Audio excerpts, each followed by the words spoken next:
Dr. Gray, lately, the last year or so, there was a lot of news out there about people poisoning themselves with denture cream. Adhesives and, Fixatent, I guess, is one of the main one, but other ones also. Basically, as one has denture, and if the denture is wiggly-woggly a little bit, one uses a cream to glue it to it, which in itself, I think, is, I don't know, I'm very glad I don't need it. But in a point, just the thought of it. However, this stuff seems to have a lot of zinc in it. And while zinc is an important mineral or whatever it is, actually, I don't know what it is, but it's an important thing. So there's even zinc vitamins, zinc tablets out there. But we talked about gum disease. When people have a disease going on, an infection in their mouth, it's right at the gateway. It drips into the blood like unbelievable. So at the same token, if you have zinc right at your gateway of your mouth, at the gums and at the palates and wherever, too much of it goes into the body, and people have gotten nerve problems. Maybe. It's not 1,000% proven, but apparently there are mental and physical damages potentially there. Tell us what it is. Tell us what people can do about it, because that doesn't sound like a little thing. If it happens. See, I don't like Russian roulette. I might be doing foolish things in life, play with business, and here and there on the verge of going broke because of what I do. But that seems to be something I can handle. But damaging my nerves, I don't know whether I want to play with it. Right. Okay. Well, okay. Zinc is a mineral, and just like most vitamins and minerals, a little bit is good. Too much is not good. And it's true that denture adhesives, they serve a good purpose.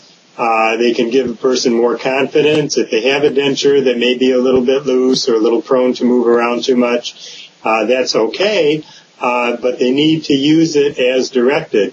The problem occurred when people were using excessive amounts of denture paste and creams to hold in a denture that was way too loose, and they were just putting globs of it in 2-3 times a day.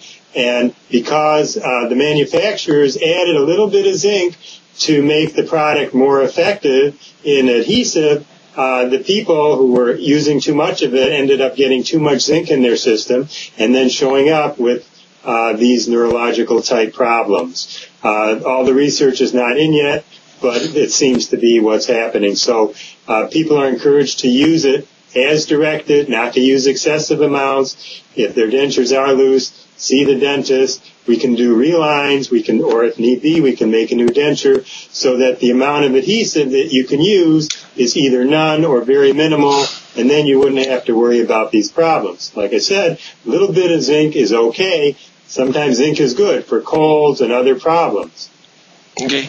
Well, so let me ask you.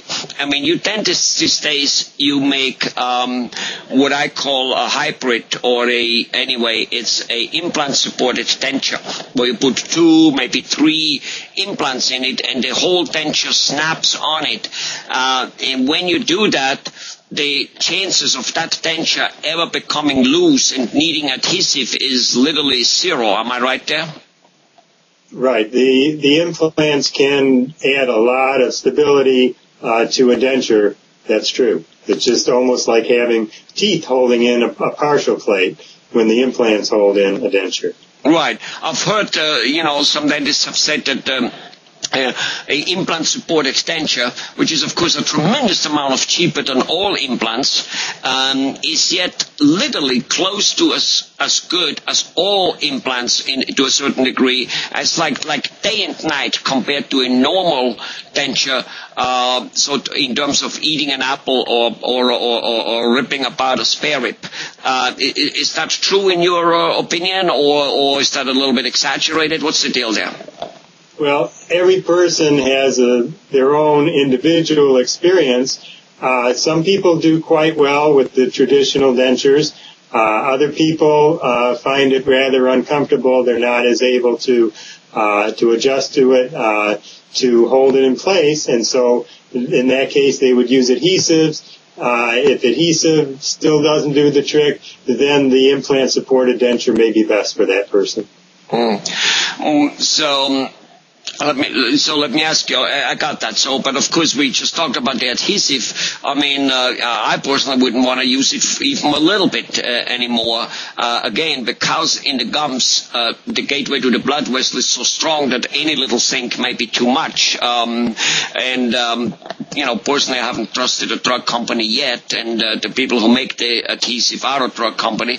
And I would want to stay away from it. I don't think we have been born with this deficiency. So wouldn't a denture-supported implant, that would be a good solution, because not only do you not need ever an adhesive, but with no doubt you can bite better, and also you don't have that plastic plate on the top of the palate, so you can taste food better if you don't have a denture but have a implant-supported denture, right?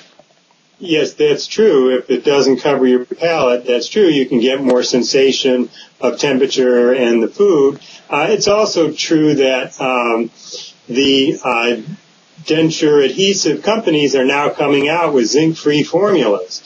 So there is less worry about it than in the past. The companies, the pharmaceuticals, are responding to these new developments as they occur, and they're adjusting their products accordingly. I'm sure they do. I'm sure they find another poison to put in. But anyway,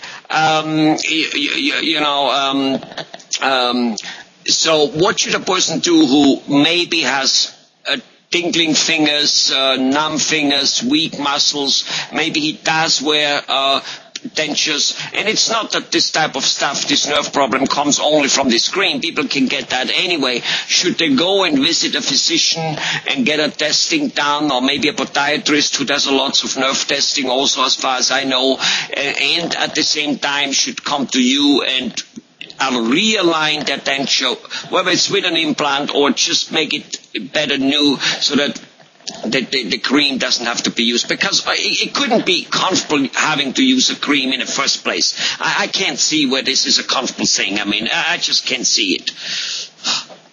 Yes, if there is a problem with the fit of the denture and a lot of this adhesive cream or paste needs to be used, if there is some chronic pain or tingling or sore spots, yes, definitely see a dentist or the physician and have the problem looked at and diagnosed, so you can follow through and take care of it and not just let it go on and cause chronic greater problems. Right. Even if the tingling, the numbness, the weak muscles, even if it wasn't caused by the denture cream, it's a systemic nerve problem, and it should be checked out anyway, because nerves, once they go over a certain break point, they cannot, it's difficult or impossible to bring them back to normal. But if they get, so to say, fixed and nourished before they reach that point, they usually can be, like most other body parts, still be saved, right? Right. Earlier recognized, more chance of a full recovery. Yes. Okay.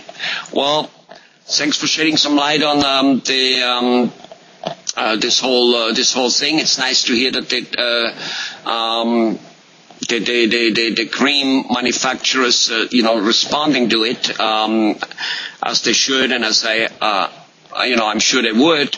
But at the same time, it looks to me that if you realign your denture often enough, and even go a step further, get an implant, a couple implants in it, which isn't all that expensive, and yet have then forever a great fitting denture where you can chew on it much better than with another one, and never need any cream, which couldn't be comfortable and can taste the food. Looks to me that's like, die and go to heaven or something like that. All right. Bye-bye, Dr. Crail. Thank you very much.